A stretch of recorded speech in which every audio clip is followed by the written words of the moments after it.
So generative AI డెవలపర్గా ఒక 100 days road map కానీ మనం తీసుకుంటే, నెంబర్ 1 ఫస్ట్ అంటే ప్రోగ్రామింగ్ ఫౌండేషన్తో స్టార్ట్ చేయండి.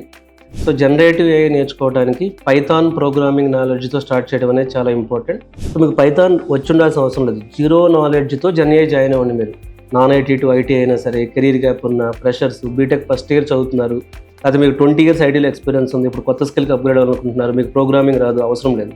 అయితే first Python programming first 25 to 30 days Python programming మీద, పైథాన్ బేసిక్స్ కానీ, ప్రోగ్రామింగ్ లాజిక్ బిల్డ్ చేయటం, కోడ్ డీబగ్ చేయటం, అదే పైథాన్ లైబ్రరీస్ తెలుసుకోవటం.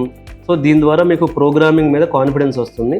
అలాగే సో మీరు ఒక స్టేజ్ 2లోకి ఎంటర్ అయితే, సో స్టేజ్ 2లో డెఫినెట్గా మీరు నేర్చుకోవాల్సిన కాన్సెప్ట్స్ వచ్చేటప్పటికి phase 1లో పైథాన్ ఫస్ట్ 25 daysలో పైథాన్ నేర్చుకుంటూ ప్యారలల్గా ప్రాంప్ట్ ఇంజనీరింగ్ కాన్సెప్ట్స్, అలాగే large language models, prompt engineering concepts, large language model, ఇదంతా ఒక ఫేజ్ అనుకోండి. phase 1 అయిపోయిన తర్వాత ఒక క్యాప్స్టాన్ ప్రాజెక్ట్, అంటే ఏదో ఒక యాప్ బిల్డ్ చేయటం, మీరు ఒక పైథాన్ కోడ్ రాసి ఒక యాప్ బిల్డ్ చేయటం, ఏదో ఒక 1 or 2 క్యాప్స్టాన్ ప్రాజెక్ట్స్ అనేవి చేయాల్సి ఉంటుంది.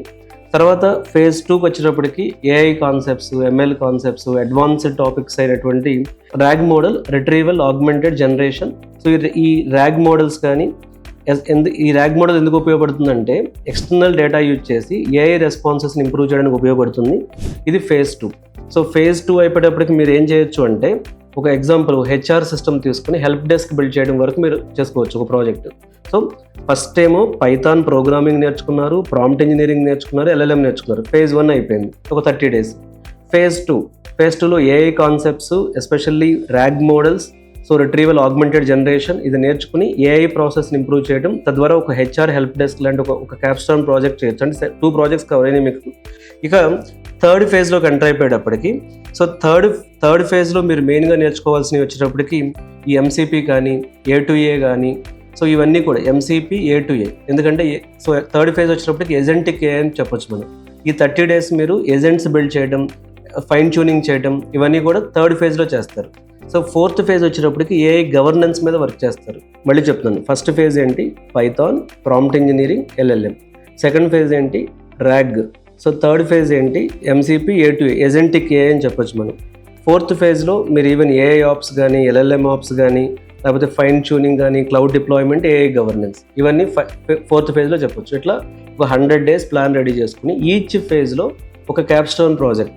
ఫర్ ఎగ్జాంపుల్ ఫస్ట్ ఫేజ్లో ప్రోగ్రామింగ్ అవగానే యాప్ బిల్డ్ చేయడం, సెకండ్ ఫేజ్లో హెచ్ఆర్ హెల్ప్ డెస్క్ లాంటి ఒక సిస్టమ్ ర్యాగ్ మోడల్స్ యూజ్ చేసి బిల్డ్ చేయడం, సో థర్డ్ ఫేజ్లో ఏజెంట్స్ని బిల్డ్ చేయడం, ఫోర్త్ ఫేజ్ అయిపోయేటప్పటికి ఒక మెగా ప్రాజెక్ట్, ఒక 2-3 మెగా ప్రాజెక్ట్స్ చేయడం జనరేటివ్ ఏఐ డెవలప్మెంట్లో. ఇలాగానే మీరు ప్లాన్ చేసుకుంటే ఈ 100 daysలోనే జనరేటివ్ ఏఐ డెవలపర్గా మీరు మీ కెరీర్ని ట్రాన్స్ఫార్మ్ చేసుకోవడానికి ఖచ్చితంగా ఉపయోగపడుతుంది. ఒక 25 years ఐటీలో ఎక్స్పీరియన్స్ ఉంది, 30 years ఎక్స్పీరియన్స్ ఉంది, 20 years ఎక్స్పీరియన్స్ ఉంది, 15 years ఉంది, 5 years ఉంది. నేను ఇప్పుడు లేటెస్ట్ స్కిల్కి అప్డేట్ అవ్వాలి, నాకు ఫ్యూచర్ కెరీర్ కావాలి, నాకు ఫ్యూచర్లో నా జాబ్ పోకూడదు, నా ప్యాకేజ్ డబుల్ అవ్వాలి, వీటన్నిటికీ ప్రజెంట్ మార్కెట్లో ఉన్న ఒకే ఒక ఆన్సర్ జనరేటివ్ ఏఐ డెవలప్మెంట్. ఇది ఎంత ఫాస్ట్గా నేర్చుకుంటే అంత మంచిది.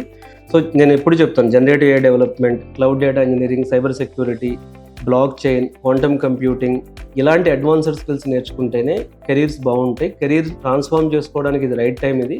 సో జనరేటివ్ ఏఐని మీరు డెప్త్గా ఇంకెలా నేర్చుకోవాలనే కన్ఫ్యూజన్ ఉంటే ఈ 100 days రోడ్ మ్యాప్ హై లెవెల్లో ఇచ్చాను నేను. సో ఇందులో అంటే ఈ జనరేటివ్ ఏఐ కరికులంని ఇంకా డెప్త్గా ఎలా నేర్చుకోవాలనే డౌట్స్ ఉంటే ఈ వీడియోలో ఇచ్చిన నెంబర్కి కాల్ చేసిన అపాయింట్మెంట్ తీసుకోండి. So generative AI development career path ఎలా ఎస్టాబ్లిష్ చేసుకోవాలి, ఈవెన్ మీరు నాన్ ఐటీ అయినా సరే, కెరీర్ గ్యాప్ ఉన్నా సరే, ఫ్రెషర్స్ అయినా సరే, బీటెక్ చదువుతున్నా సరే, వాటి డౌట్స్ని నేను క్లారిఫై చేస్తాను. లేదా మీకున్న డౌట్స్ ఏంటనేది ఈ వీడియో కింద కామెంట్స్లో రాసినా సరే నేను మీకు రిప్లై ఇస్తాను. So thanks for watching career guidance with Ramana.